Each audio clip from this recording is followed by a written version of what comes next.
The current market price for AiRWA Inc. YYAI stock is $2.77 per share, reflecting a pre-market movement of minus 0.23% as of 8:56 p.m. IST on October 29, 2025, following a previous close of $2.74. The immediate reaction from most casual investors to a pre-market dip, especially in a stock with a history of extreme volatility like AiRWA, is often one of panic or, conversely, a blind call to buy the dip. But here's the insight the masses are missing. The real story isn't the minimal pre-market movement, it's the sheer volume of institutional restructuring and the colossal strategic pivot that's been underway, which completely dwarfs the daily price noise. Just a couple of days ago, the company executed a 1-for-50 reverse stock split, an aggressive corporate action that screams of a management team wrestling with exchange compliance and attempting to fundamentally reset the market's perception of its share value. This isn't just a technical maneuver to satisfy the NASDAQ's minimum bid requirement, it's a dramatic, painful corporate step that underscores the high-stakes gamble they are taking on their new business direction, a gamble that has caused a massive, swift decline from a 52-week high that was dramatically higher than the current price. That disconnect between a stock that has seen such dizzying heights and its current penny stock territory reality is the central tension we need to analyze. The general market expectation for AiRWA, particularly since its name change from Connexa Sports Technologies, has been one of pure, unadulterated speculation tied to the buzzword landscape of Web3 and tokenization.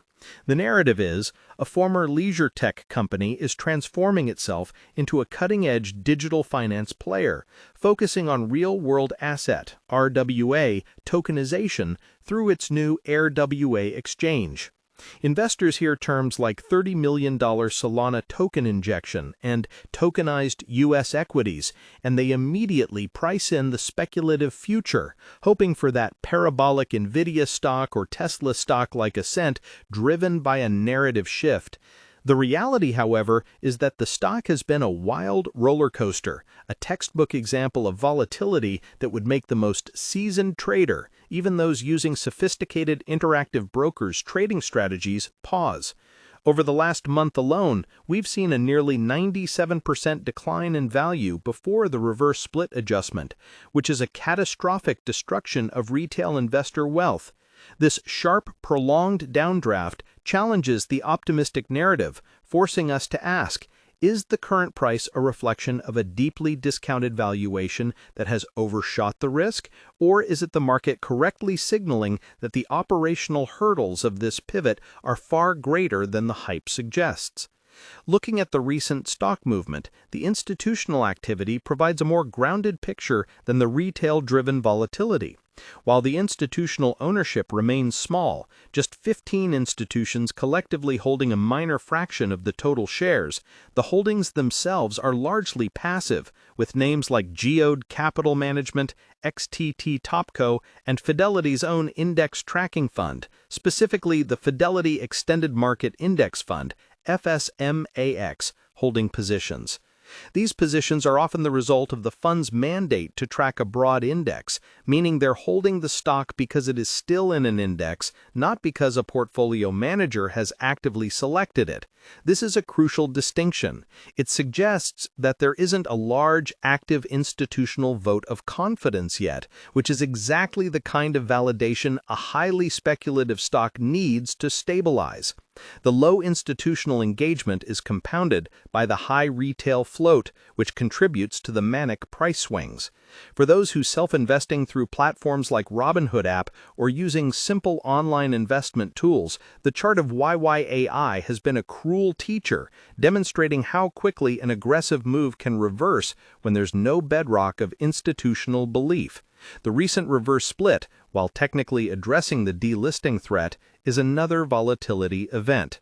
Historically, reverse splits in highly speculative names often lead to further selling, as the smaller float makes the stock easier to manipulate and can signal ongoing fundamental weakness regardless of the perceived good news about the new business. The operational reality AiRWA is facing is complex. The company's former business, the original Connexa Sports Technologies, revolved around a different sector entirely: leisure tech, particularly digital matchmaking and other technology solutions, a model far removed from financial services. The current pivot, driven by a partnership with JuCoin to create the AiRWA exchange, aims to tokenize real-world assets like U.S. equities, offering crypto-native users near-instant 24/7 settlement on the blockchain, initially leveraging the Solana token. This is an ambitious goal. The expectation is a seamless blend of traditional finance and Web3 speed, making the platform a disruptive force. The reality? They're entering a hyper-regulated and highly competitive space. They're not just competing with traditional individual brokerage firms like those supported by Fidelity Investments or the fast-moving, user-friendly Robinhood stock trading platform. They're also up against established crypto exchanges and other burgeoning tokenization players. The success of the AiRWA exchange depends on regulatory clarity, a massive unresolved question for RWA tokenization, and critically, user adoption. The $30 million Solana token injection is an essential capital boost, but in the world of high-speed digital finance, it is a starting point, not a finishing line. The market's deep valuation discount, as highlighted by a staggeringly low price-to-earnings ratio, is a blunt signal that investors are heavily discounting the probability of this new business successfully navigating the compliance, security, and market penetration challenges. Let's break down the business model itself. The legacy business holds advanced patents and technology for localized digital matchmaking, which still generates some revenue, but the focus has shifted almost entirely to the AiRWA exchange. They're aiming to serve the crypto enthusiast demographic by offering a way to trade tokenized stocks like cryptocurrencies, a move that fundamentally bypasses the traditional settlement mechanisms that underpin the entire stock market, a system that even SoFi Invest and its SoFi Robo-Advisor solutions operate within. While the idea of a trading platform that offers near-instant settlement is highly attractive, the regulatory burden to offer U.S. equities in a tokenized format and the potential liability this creates is enormous. We must consider the operational risk, especially after the reverse stock split, which often precedes capital raises. This suggests the company might need more cash to weather the regulatory and development runway. The stock's dramatic volatility, its extreme 52-week range from the low single digits to over $300, reflects a company whose value is entirely divorced from predictable financial metrics and instead tied to intermittent, high-stakes press releases. The future outlook for AiRWA Inc. is a binary scenario: a spectacular success or a slow, painful operational fizzle. Scenario A: the digital finance accelerator. The AiRWA exchange successfully achieves regulatory approval for its tokenized U.S. equities, leverages its partnership and the Solana network speed to capture significant market share from crypto-native users looking for simplified access to TradFi assets, and quickly scales its user base beyond the initial joint venture ecosystem. This reality would far exceed the market's current low expectations, likely leading to a strong re-rating of the stock, potentially pushing it back into multi-dollar territory as institutional interest grows. Scenario B: the regulatory quagmire. The regulatory environment proves too onerous, or competing better capitalized financial institutions, perhaps a brokerage giant like Fidelity or even a fintech competitor like SoFi, launch their own compliant tokenized asset products, squeezing AiRWA out.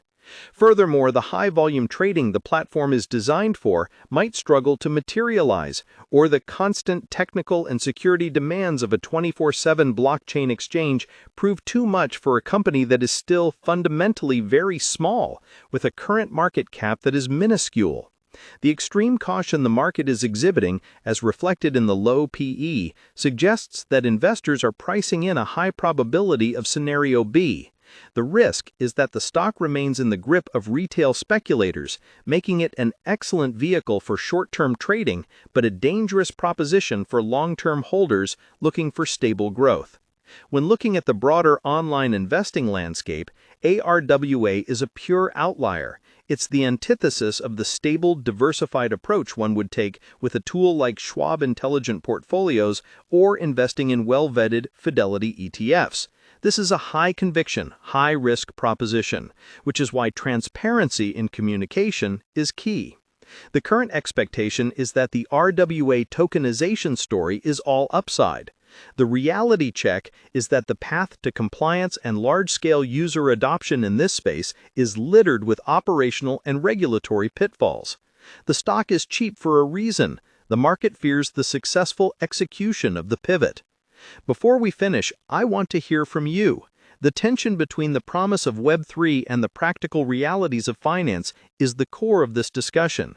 Comment below with what you think is the single biggest risk factor for AiRWA Inc.'s new exchange. Is it regulatory uncertainty, competition from massive financial institutions, or the challenge